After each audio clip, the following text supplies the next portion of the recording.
Before you laugh me off as a nutjob trying to weave a silk gown out of tomato vines, you'll notice the title says Remake, not Fix.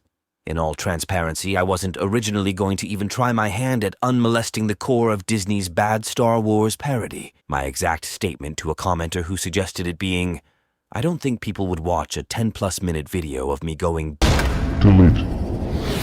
However, after giving it a bit more of a serious think, I figured if anyone could profit off of Disney's abject failures, it may as well be me. But that doesn't really answer the question of how exactly I'm going to pull a diamond out of this pile of radioactive bantha poodoo, because unlike the prequels, there is no diamond waiting here to be polished out of the rough of a sloppy execution. There's just a string of sloppy horse droppings that someone inexpertly piled into a very roughly diamondoid shape. So my old reliable formula of surgically resculpting the plot's meat around its bones just isn't going to cut it. In all honesty, the best and simplest thing that could be done here is to just throw the whole lot into the bin, make the Timothy Zahn books into movies instead, and call it a good day.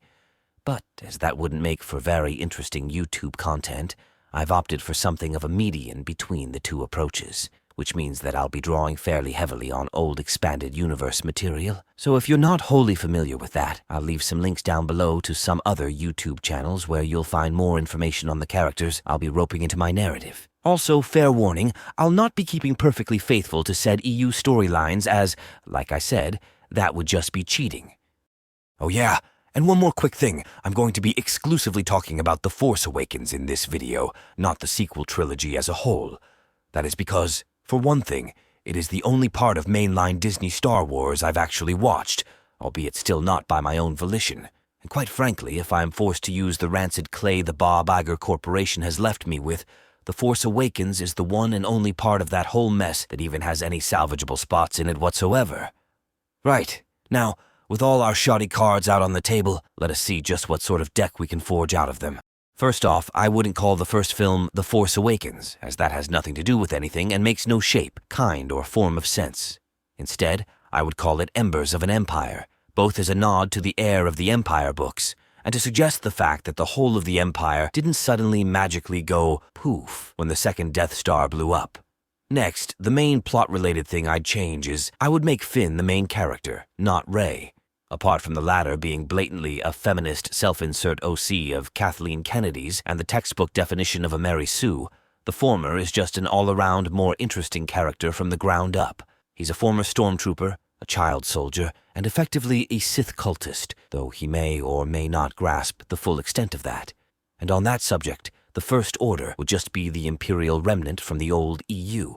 There's absolutely no reason why that can't be the case. The Empire was in place for over 20 years and spanned the whole length and breadth of the galaxy. And as it is essentially just Nazi Germany in space, it stands to elementary reason that there would be no shortage of true believers left over, both in the form of zealous Sith acolytes and garden-variety nationalistic zealots ready to enact the Emperor's vengeance on the New Republic. And indeed, that is exactly what we see in the actual canon timeline. From fanatical royal guards, imperial hands, and warlord inquisitors to the many, many rogue admirals and moffs who all rushed to seize as much power and resources as they could from the fractured empire after its decapitation. Third, though I'm not personally super stuck on this point, so feel free to disregard it if it's not to your personal taste, I could very easily see Finn and Poe unabashedly becoming an item. Now, I know some people will take umbrage with that, but I ask you to at least hear out my reasoning before leaving a comment about it. You see, while I am vehemently against the idea of tokenism, meaning putting minorities in things just so the suits and bean counters can go, hey look, a gay person in the media, one of the only truly good scenes in the entire sequel trilogy, in my opinion, was when Poe gave Finn his new name while they were escaping in the TIE fighter. That should and would be, in a sane setting, a major bonding point between the two men, whether romantically or not. But in any event, instead of the First Order, which is just the Empire 2.0, I'd have the antagonist faction be a no-joke Sith cult, such as the Disciples of Ragnos, the Prophets of the Dark Side, or maybe even the one Sith Order from the Legacy comic series. Regardless, their leader would either be Darth Krayt or Inquisitor Jarek, either one would serve my purpose, and Kylo Ren would be replaced with Mara Jade, who, for those who don't know in the original canon, was a member of what were known as the Emperor's Hands. Basically, a band of dark Jedi in the vein of Asajj Ventress from the Clone Wars who served as the Emperor's topmost enforcers save for Darth Vader himself, even going above the Inquisitors in power and rank, answering directly to the Emperor himself, with Mara Jade being the most fanatical and loyal of them all and eventually becoming Luke Skywalker's wife, which would be the ultimate arc of my sequel trilogy. And speaking of Luke, it should go without saying that he, Han, and Leia are going to be integral to the plot of my revised story, though the actual movie itself would predominantly follow Finn, Poe, and Rey. The latter two, in my version, would respectively be the newest member of Rogue Squadron who was captured by the one Sith, and a New Republic agent sent personally by Leia to rescue the former. Finn would also not be a janitor in my version. That was just stupid and insulting for everybody involved. Instead, he'd be a sergeant leading his own advanced recon squad of biker scouts, like the ones we saw on Endor. Only these guys could actually shoot and fly straight. As you'd expect, he'd be a maverick daredevil who'd be constantly clashing with his superiors, namely Phasma, and would find a kindred spirit in Poe Dameron, which would then feed into him starting to sympathize with the New Republic, a sentiment which would be concreted while in pursuit of Poe and Rey after the latter rescued the former with the aid of the rest of Rogue Squadron and possibly the Millennium Falcon. After which, a most dangerous game-style chase would ensue, during which Finn would grow a healthy respect for Rey and Poe as they deftly managed to stay one step ahead of him and his squad. Ultimately, of course, he would catch them as they were about to board the Falcon, at which point Finn would turn on and kill his own squadmates, proclaiming himself impressed and wanting to defect to the New Republic. And here's where Captain Phasma would show up, proclaim Finn a traitor, and proceed to challenge him to a duel. This would be a significant problem, as I would have her be one of the old Imperial Shadow Guards who are basically the Red Royal Guards from Return of the Jedi, but with black robes, dark force powers, and lightsaber pikes. Finn would, as you'd expect, be completely and utterly outmatched in this encounter, even with Poe, Rey, Han, and Chewie backing him up. And it is at this point that Luke Skywalker would make his grand, dramatic entrance like everyone thought he would do in the original fight between Finn and Kylo in the forest, perhaps intercepting Phasma's killing strike with a lightsaber throw like the one Jedi Master from the Old Republic Returns cinematic trailer. And as long as I'm on the subject, we need to come up with a better name for Phasma.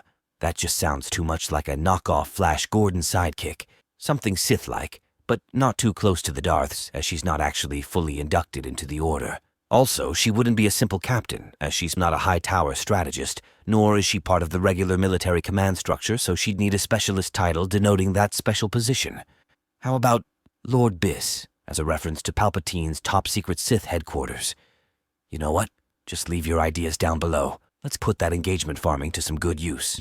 In any event, of course, the big one, at the end of the film, all three OTMCs will be together to debrief Rey and Poe, and Luke will invite Finn to join his fully intact, albeit still very new, Jedi Academy, an offer Finn would accept only on account of his now being unable to return to the one Sith. You see, my version of Finn is kind of an asshole. He's not a stumbling, bumbling hall monitor whose come to the light side moment happens 2 minutes into the movie after just realizing that guns hurt people. No. He genuinely loved being a stormtrooper and fully idolizes the Sith for their hardcore Darwinian ideology. He believes that those who are too weak or cowardly to fight for themselves aren't worth protecting. And as such, he would hold Darth Vader and Palpatine in high regard for their purge of the tired and weak old Jedi Order and the hopelessly corrupt Old Republic, respectively. This reverence for anarchistic purity, I think, would be transferred to Luke as well for his hand in helping dismantle the tyrannical Old Empire. And so, as he also wouldn't hold with the conformist doctrines of the one Sith, believing that people should live or die according to their own will and that none but natural selection itself should decide their fates, he would join Luke's new Jedi Academy, which would be the title of the second movie, to prune the galaxy of yet another enfeebling totalitarian regime. And with that, I hereby leave my remaster, if you can call it that, up for your approval and/or harsh judgment. Before you go, if you're a fan of my writing, consider checking out my books. Links will be below. And until next time, stay safe, stay sane, and may the Force serve you. Peace.